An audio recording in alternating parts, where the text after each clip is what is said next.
P D M کے لاہور کے جلسے کے لیے نون لیگ کی حکمت عملی۔ حکومتی طاقت کا جواب طاقت سے دینے کے لیے ڈنڈا بردار فورس تیار کر لی۔ ڈنڈوں سے بھرا ٹرک جاتی عمرہ پہنچ گیا۔ ڈنڈا بردار فورس جلسوں اور ریلیوں کی حفاظت کرے گی۔ ترجمان پنجاب حکومت مسرت جمشید کہتی ہیں کہ مریم صفدر مفادات کے لیے سیاست کو انتشار سے آلودہ کر رہی ہیں۔ پارٹی پرچم کے بجائے ڈنڈے تقسیم کرانے سے منفی ذہنیت سامنے آئے گی۔ پرتشدد سیاست نون لیگ کا پرانا وتیرہ ہے، جس کے آج ثبوت سامنے آ گئے۔ پرتشدد سیاسی حکمت عملی سے ثابت ہو گیا کہ یہ حواس باختہ ہو چکے ہیں۔ اسلام آباد میں وفاقی وزیر اطلاعات اور نشریات شبلی فراز نیوز کانفرنس کر رہے ہیں۔ اپنی سیاسی زندگی میں جو پہلی دفعہ چھرا گھونپا وہ جنیجو صاحب کو تھا، جنیجو مرحوم کو تھا، جس میں کہ انہوں نے چھرا گھونپ کے اور ساز باز کر کے اقتدار میں آ گئے۔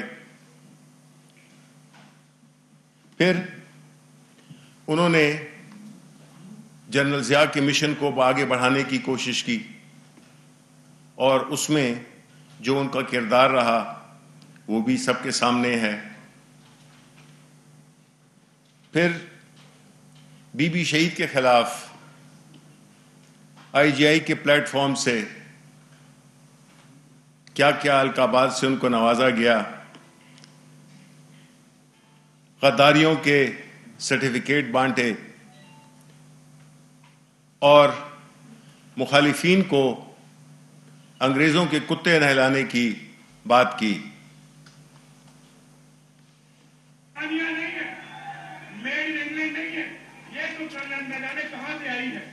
اور اس کو کس نے لاگے بٹھا دیا ہے؟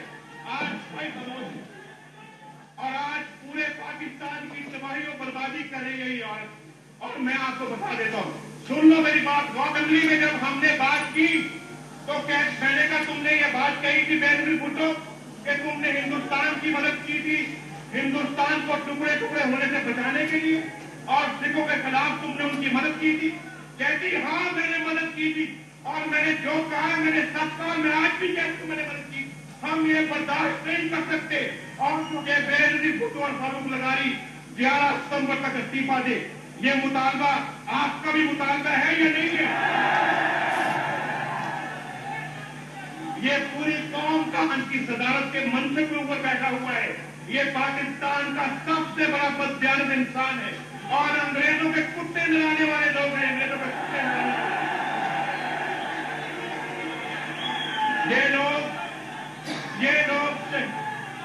یہ لوگ شہید ضیاء الحق کا مقابلہ کریں گے۔ یہ لوگ، یہ پاکستان کے غدار جس کو وہ شہید کہتی اپنے باپ کو، اس نے پاکستان کے 2 ٹکڑے کیے ہوئے، مجھے بطور کسی کھاتے میں نہیں آیا تھا۔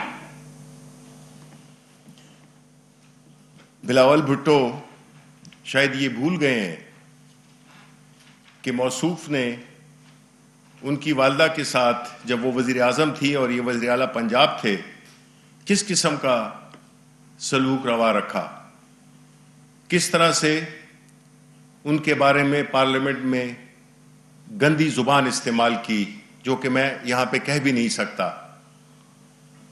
اس کے بعد ان کو جس طریقے سے مقدمات میں پھنسایا، احتساب الرحمان کے ذریعے مختلف شہروں میں مقدمے درج کرائے، اور کس طرح سے جیلوں کے باہر تھڑوں پہ بٹھایا گیا بے نظیر اور ان کے بچوں کو جب وہ اپنے والد کے ساتھ ملاقات کے لیے جاتے تھے۔ کس نے کٹوائی آصف زرداری کی زبان؟ یہ وہ لوگ ہیں جنہوں نے پیپلز پارٹی اور آصف علی زرداری کو مسٹر 10% کا خطاب انہوں نے دیا۔ آج یہ لوگ انہی کو آفر کر رہے ہیں اور ان کے بارے میں جو انہوں نے باتیں کی وہ آپ کے سامنے ہیں۔ آپ اس کی وہ دکھا سکتے ہیں؟ یہ ابھی اس کا ہے. ٹھیک ہے. آپ کی پیپلز پارٹی تو کہیں نظر نہیں آتی مجھے کہ میدان میں آ جائے. آپ لڑیں گے, آپ تو جیل نہیں کاٹ سکتے. آپ کا تو سیاسی گرو کہتا ہے کہ آپ کو مچھر کاٹتے تھے. میں پوچھتا ہوں بڑھاوا کس منہ سے جاؤ گے والد, شرم تم کو مگر نہیں آتی. کیا مجھے وہ آنسو ان کے یاد نہیں ہے کہ ان نے رو رو کے اپنے جیلوں میں حالت کی تھی. کاغذی شیر, یہ زرداری, اناری سب ایک ہے, یہ سب ایک ہے. زرداری صاحب, آپ کی پیپلز پارٹی تو کہیں نظر نہیں آتی مجھے کہ میدان میں آ جائے. آپ لڑیں گے, آپ تو جیل نہیں کاٹ سکتے. آپ کا تو سیاسی گرو کہتا ہے کہ آپ کو مچھر کاٹتے تھے. میں پوچھتا ہوں بڑھاوا کس منہ سے جاؤ گے والد, شرم تم کو مگر نہیں آتی. کیا مجھے وہ آنسو ان کے یاد نہیں ہے کہ ان نے رو رو کے اپنے جیلوں میں حالت کی تھی. کاغذی شیر, یہ زرداری, اناری سب ایک ہے, یہ سب ایک ہے. آصف علی زرداری کو 11 سال تک جیل میں کس نے رکھا؟ وہ پی ٹی آئی کی حکومت نے نہیں رکھا, وہ انہی موصوف کی حکومت نے رکھا. انہوں نے غلام اسحاق خان کے ساتھ مل کے سازش کی اور ان کو اقتدار سے باہر کیا. اسی طرح انہوں نے مختلف طریقوں سے سازشوں کے ذریعے بے نظیر بھٹو شہید کو مقدمے بنائے, ان کو تنگ کیا, لیکن آج وہ ان کے ساتھ بیٹھے ہوئے ہیں. وہ لوگ جو بلاول بھٹو کے پھانسی میں جنہوں نے خوشیاں منائیں, جو کہ اس میں معاون ہوئے, آج وہ ان کے ساتھ بیٹھے ہوئے ہیں. ہم نے یہ بھی سنا ہے اخباری رپورٹس میں یا میڈیا کی رپورٹس میں کہ وہ ان کو آفر بھی کر رہے ہیں نواز شریف کہ جی اگلی باری آپ لے لیں, اس کے بعد ہم آئیں گے. اب یہ جو ایک کردار رہا ہے نواز شریف کا اور اس کی پارٹی کا, اور جب بات آتی ہے, سختی پہ آتی ہے, تو یہ اپنے کارکنوں کو چھوڑ کر بھاگ جاتے ہیں. پہلے دفعہ یہ ادھر سرور پیلس چلے گئے, ادھر ان کے کارکنان جیل میں اور موصوف محلوں میں رہ رہے تھے. اس دفعہ بھی یہی ہوا ہے کہ خود بھاگ گئے اور اپنے ورکرز کو بے یار و مددگار چھوڑ گئے. اور جس دھوکے اور فریب کے ساتھ وہ یہاں سے گئے کہ اب تو انہوں نے صحت کی بات ہی نہیں کرتے, کیونکہ ان کو پتہ چل گیا ہے کہ جس طرح سے کہ وہ حشاش بشاش پھر رہے ہیں, تو اب انہوں نے بات عدالتوں پہ ڈال دی ہے کہ جب عدالتیں ان کی مرضی کی آئیں گی, یعنی کہ جسٹس قیوم جیسے لوگ آئیں گے, تو تب وہ واپس آئیں گے. اب انہوں نے اپنا آنا مشروط کر دیا ہے عدالتوں کے ساتھ. یہ وہ لوگ ہیں جن کی کہ آپ کسی بات پہ یقین نہیں کر سکتے. ان کا کام اقتدار میں آنا ہے, عوام کو بیوقوف بنانا ہے, ان کے ووٹ لینے ہیں, پھر ان ووٹوں کے ذریعے انہوں نے نوٹ کمانے ہیں. ان کا مقصد اقتدار میں آنا, اپنے کاروبار کو دوام دینا ہے. انہوں نے اس ملک کو بہت پیچھے کر دیا, اس ملک کے خزانے کو خالی کر دیا, اداروں کو کھوکھلا کر دیا, اور الیکشن ہو تو اگر یہ ہار جائیں تو ٹھیک نہیں ہے, اور اگر جیت جائیں تو الیکشن ٹھیک ہے. یہ ایک ماضی کا ایک وہ سیاہ دور ہے جس کو کہ پاکستان کے عوام اب دوبارہ ریپیٹ نہیں کرنا چاہتے. ابھی انہوں نے استعفوں کا اعلان کیا ہے.